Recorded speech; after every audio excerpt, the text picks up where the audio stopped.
was 1966.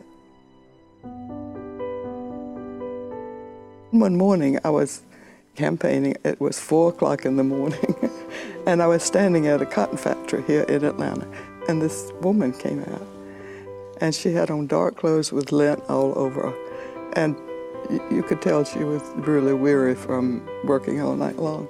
And I said, I hope you're going home and get some rest.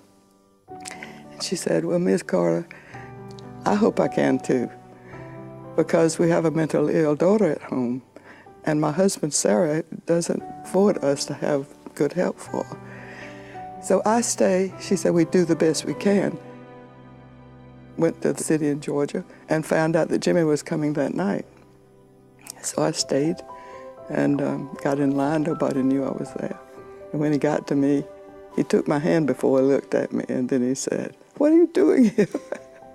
And I said, I came to see what you're going to do with people with mental illness when you're governor of Georgia. He said, we're going to have the best program in the country, and I'm going to put you in charge of it.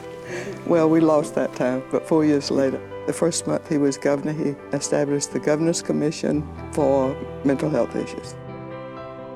And your work has also reduced stigma, but really promoted access and utilization of mental health services for diverse communities. And I guess our question around that was if you could share with us something about your strength in doing that and advocating, even though, you know, we're assuming that maybe at times there wasn't support for that.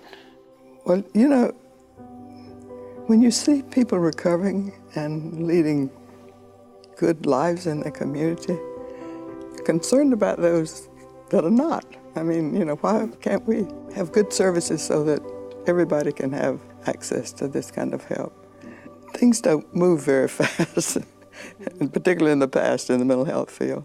For instance, when Jim was president, I had the President's Commission on Mental Health. We do have some specific recommendations to try to help overcome.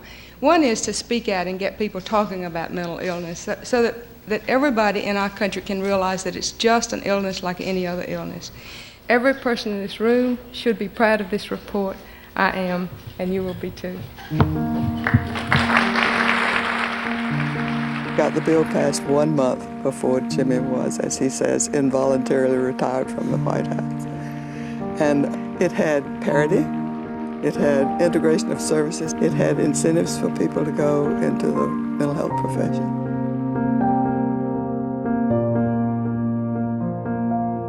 You have to be persistent, and when we left the White House, I didn't want to give it up.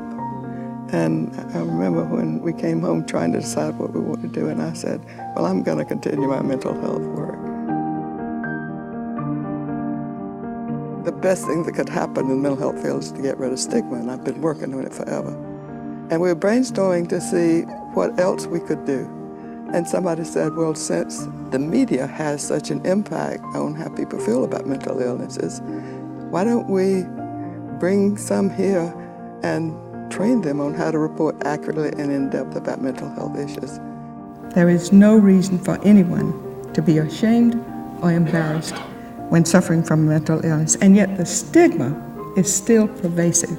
It's still a huge problem that affects so many people. We also know that your outreach and advocacy efforts have been both domestic and international. And how did you decide to pursue both, that dual foci, both domestic and international? The director of my mental health program had a friend in New Zealand running the mental health program in a university there. And just in talking about what we were doing, this professor became interested in my mental health program, in the journalism program. So since then, we've had the journalism fellowship program in New Zealand, South Africa, Romania, and Colombia in Latin America. And this year was our 19th year we've been doing that. And Colombia is one of the best ones we ever had. They've done a great job, and they reach a lot of people. So we're now planning to go into Qatar and Dubai. And that area is as bad as it was when I first started, when nobody would mention mental illness, nobody. So it would be a good place to go.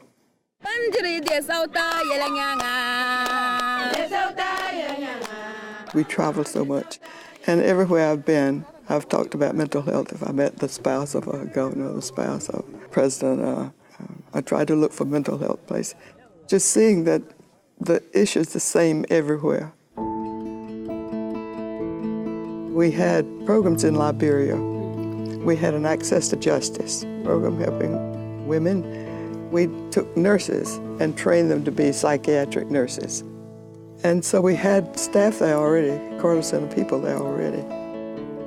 This country had one psychiatrist. That was the only mental health professional in the country. We have 166 psychiatric nurses in the country. And it was really interesting because when the Ebola situation developed, we were in the middle of our last class. We stopped the class to educate the people about Ebola. It was so good we had those nurses because everybody was traumatized by that. What message would you give young people to encourage them to go into mental health advocacy and really follow in your footsteps? My main thing that I would like for young people to do is join the Peace Corps. Jim's mother was in the Peace Corps, our grandson was in the Peace Corps. I would tell them that it would be the most challenging and interesting field they could go into, particularly right now when so much good is happening. In your 45 years of commitment to mental health advocacy, what have you seen change? And I guess that the follow-up question is, what would you like to continue to see change? Everything has changed, except stigma. It's changed too. It's changed from what it was when I first began. But because of research and knowledge of the brain, we have treatments that are effective. People can recover. Now we're working on integrating services, mental health and general health. What I would like to see is having a mental health professional in every doctor's office, because primary care doctors get very little training in mental health issues. That's one thing we're working on. And also bringing us back to community mental health centers, because if everybody goes to the same place, then the people can see those with mental illnesses getting along fine and just going when they need help, just like anybody else. There's so much going on now that's good. Another thing that has happened that is really wonderful, the peer support program. It is amazing. I mean, it's really wonderful to see what happens, because the peer can say, look at me. I know what you're going through. You're just exactly like you are. And now I'm recovered, and you can do the same thing. When you help somebody else, it's a blessing.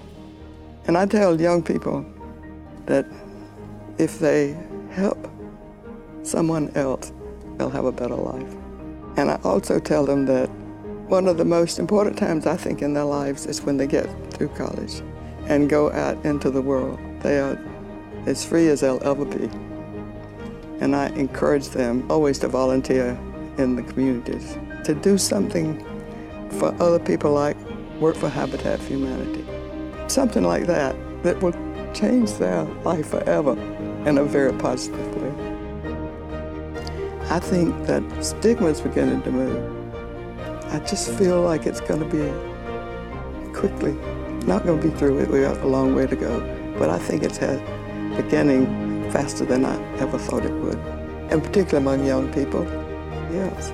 So I don't know. I'm hopeful about the future.